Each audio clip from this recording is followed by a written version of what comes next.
안녕하세요. 안녕하세요. 자, 오늘은 저희 학교 특수 선생님을 모시고 특수 교사에 대해서 한번 인터뷰를 진행해 볼까 합니다. 네, 오늘 특수 선생님을 모셨는데 선생님 자기소개 간단하게 네, 해주시겠어요? 네. 안녕하세요. 저는 올해 2년차 특수학급 담임을 맡고 있는 특수교사입니다. 와, 네, 아, 네, 어려운 자리인데 시간 내주셔가지고 진짜 너무 감사합니다. 아닙니다. 제가 듣기로는 지금 오늘 이 인터뷰를 위해서 다른 특수학교에 계신 선생님한테 또 자문을 구했다고 하던데 맞습니까? 네. 제가 아무래도 연차가 조금 네. 낮다 보니 그 주변에 여러 동기들이 있으니까 여러 동기들, 선생님들 그 의견이 좀 궁금해서 저는 또 그 일반 학교에 특수학급에 근무하기 때문에 또 특수학교에서 직접 근무해 본 경험은 없어서 네, 특수학교의 경험도 조금 더 말씀드리면 좋을 것 같아서 네, 그렇게 물어봤습니다. 네, 잘 모르시는 분들이 들으면은 지금 뭐 일반 학교, 특수학교 이런 얘기가 나오는데 이 얘기는 이제 뒤쪽에 가서 또 해주실 거죠? 네, 그때 알겠습니다. 가서 한번 또 이야기 듣도록 하겠습니다. 가장 먼저 특수교사가 무엇인가? 사실 특수교사를 모르는 분들도 굉장히 많을 거예요. 그래서 특수교사가 뭔지 간단하게 한번 소개를 좀 해주시겠어요? 네, 특수교사라고 하면은 뭐 국어교사, 뭐 체육교사, 상담교사, 사서교사 이러한 다른 선생님들과 같이 특수 교육을 하는 선생님을 특수교사라고 합니다. 특수학교 교원 자격증을 가진 자로서 장애가 있어서 특수한 교육이 필요한 그 학생들에게 특수교육을 제공하는 사람을 특수교사라고 합니다. 아, 그러니까 간단히 말해서 장애가 있어서 특수한 교육이 필요한 학생들을 위한 교사다 이렇게 이해를 하면 되겠네요. 네, 정확합니다. 네.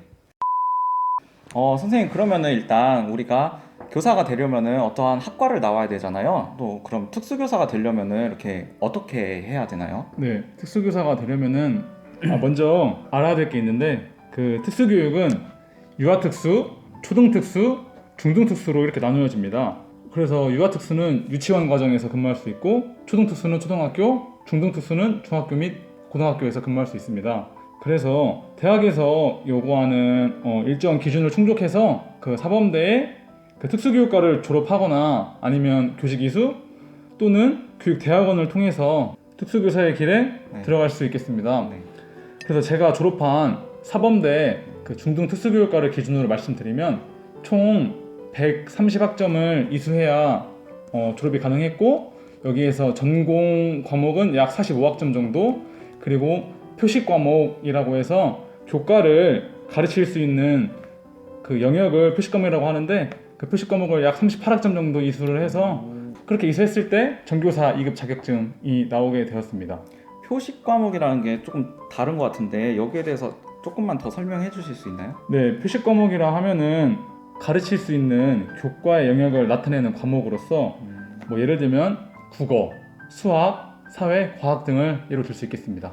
그러니까 이제 특수 선생님은 그 이제 특수반을 운영할 때 그 여러 가지 과목들을 가르쳐야 되니까 그런 과목들도 이제 학점 이수를 해야 된다 이런 말이죠. 네, 정확하게 맞고 또 특수학교에서도 그 특수 선생님들이 전담해서 뭐 국어를 맡은 선생님은 국어를 가르치시고 수학을 맡은 선생님은 수학을 가르치시기 때문에 네, 말씀해주신 대로 그렇게 학점을 이수하겠습니다. 아, 네.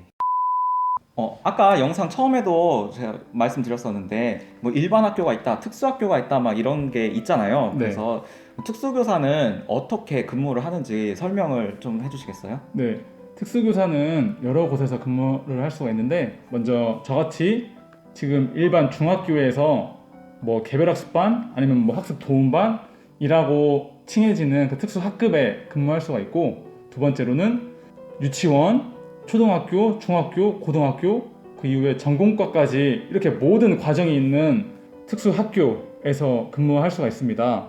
또 세 번째로는 그 교육지원청의 특수교육지원센터에서 근무할 수가 있고 마지막으로 교육청 소속의 그 특수교육 담당과에서 근무할 수 있겠습니다. 아, 그러면은 교육지원청이나 교육청에 계신 분들은 행정 업무를 하는 건가요? 네, 행정 업무를 수행하게 되고 그 선생님들은 저희와는 약간 다르게 그 저희들을 지원하는 역할을 하게 됩니다. 각 학교에 있는 특수 선생님들을 좀 지원하는 역할. 네, 그러면은 특수 교사가 하는 뭐 일이나 업무 이런 거는 어떤 게 있죠?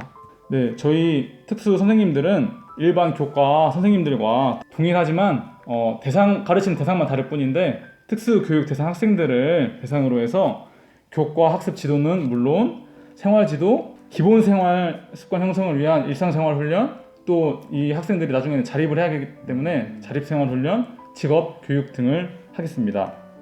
특수학교에서 접수되는 공문이 거의 동일하게 그 일반 학교에 지금 특수학급에도 접수가 되기 때문에 그 상급 기관에서 요구하는 많은 행정적인 업무를 처리합니다.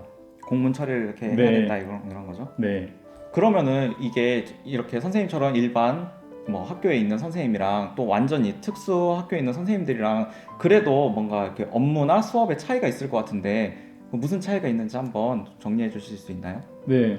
일반 학교의 특수교사는 보통 한 명이기 때문에 혼자 특수 분야 업무의 전반을 담당하게 되겠습니다. 그런 반면에 학교의 특수교사는 뭐 학교에 따라 다르겠지만 대략 선생님들이 특수 선생님들만 한 50분, 50여 명 되기 때문에 우리 그 일반 학교의 체계와 동일하게 뭐 교무부, 연구부, 뭐 창체부, 뭐 인성인권부 이렇게 나뉘어서 각각 맡은 업무를 수행하게 되겠습니다. 그러니까 저희 같은 학교는 일단 특수 선생님은 이 특수 반만 전담으로 운영을 하시잖아요. 사실 뭐 교무나 연구 이쪽에는 네, 업무 배정이 안 되는데 특수학교는 이제 그 전부 다 특수 선생님이 운영하시기 때문에 그런 각각의 보직도 다 있고 네. 각각의 부서로 들어가서 일을 하면서 또 교과지도, 생활지도 같이 하게 되겠습니다. 그리고 일반 학교 이렇게 혼자 있으면은 너무 힘들지 않나요? 네, 그 부분은 많은 특수 선생님들이라면 공감할 부분이긴 한데 저는 여러 동료 선생님들과의 협력을 통해서 그 문제를 극복해 나가고 있습니다. 아주 모범적인 답변인데요. 근데 사실 왜냐면은 가끔 이제 저희도 이제 일을 하다 보면은 선생님을 생각을 못 할 때가 있어요. 뭐 수업 교체를 했는데 통보를 안 해준다든지 막 그런 것들 행사가 잡혔는데 말씀을 못 드린다든지 저희도 그런 일이 있어가지고 한번 여쭤봤습니다. 그런 부분들은 그 해당 학년부와 아니면 뭐 담당 부서 선생님들과 긴밀한 협조 체제를 유지한다면은 그래도 충분히 보완해 나갈 수 있지 않을까 그렇게 생각합니다. 네. 선생님 그 저희 학교가 몇 년 전까지만 해도 그 특수교육 지도사라는 분이 계셨다고 들었어요. 혹시 여기에 대해서 조금 어떤 분인지 설명해 주실 수 있나요? 네, 특수교육 지도사 분들은 뭐 일반 학교에 계실 수도 있고 특수학교에 계실 수도 있는데 보통은 특수학교에 많이 근무를 하시게 됩니다. 특수교사의 지시에 따라서 학생들의 신변 처리라든지 이동, 뭐 등하교, 급식 등을 같이 그 역할을 보조해주는 역할을 하시는 분이라고 생각하시면 되겠습니다. 그냥 보조를 해주시는 분? 네, 예를 들면 뭐 휠체어를 같이 끌어주고 네, 같이 이동하거나 아니면 등하교 지도를 해주시는 그런 분이라고 생각하시면 될 것 같습니다. 그러면은 특수학교의 경우에는 이런 지도사분들이 굉장히 많이 있겠네요? 네, 제가 알기로는 주변 학교에는 뭐 10명부터 한 20명까지 그렇게 많은 분들이 각 반에 한 분씩은 배치되어서 근무하시는 것으로 알고 있습니다. 저희 학교 같은 경우에는 그러면은 지금 이 개별학습반 학생이 몇 명 있죠? 저희 학교는 지금 4명이 있습니다. 4명이요? 그러면은 막 너무 많아요. 개별학습반 학생들이 너무 많아진다. 그러면은 어떻게 이게 운영이 되는 거죠? 네, 이게 법적으로 학급에 학생 수가 정해져 있기 때문에 너무 많다라고 한다면 정해진 정원을 초과했을 경우에 또 새로운 한 학급이 신설이 되겠습니다. 그러면은 그 법적으로 정해진 거는 몇 명이 정해져 있죠? 유치원 과정은 4명, 초등학교와 중학교 과정은 6명, 고등학교 과정은 7명, 그리고 마지막으로 전공과는 9명이 되겠습니다. 아무래도 선생님께서 신경을 더 많이 써줘야 되니까 한 학급의 학생 수가 그렇게 많지는 않네요. 네. 하지만 법적으로 한 학급의 특수교육 대상 학생은 6명밖에 되지 않기 때문에 뭐 일반 선생님들은 쉽다고 느껴질 수도 있지만 사실 근데 정확하게 보면은 개별 학생의 성취 수준이 모두가 다 다르고 또 장애의 유형과 정도가 모두 다 다르기 때문에 한 시간에 최대 6가지의 교육 방법이 필요하다고도 다른 의미로 보면 그렇게 볼 수 있겠습니다. 그래서 단순히 학생 숫자로 그것을 판단하는 게 아니라 전부 다 진짜 다 다르잖아요. 그래가지고 오히려 더 사실 저는 더 힘들다고 생각하거든요. 그게.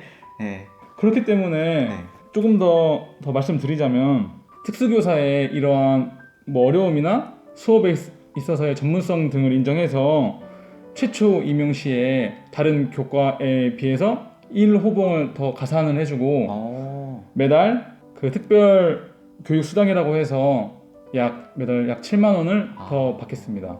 오, 그런 게 있는지 또 몰랐네요. 네. 그러면은 특수교사는 딱 처음에 임용이 됐을 때 10호봉 시작이 되는 거예요? 네.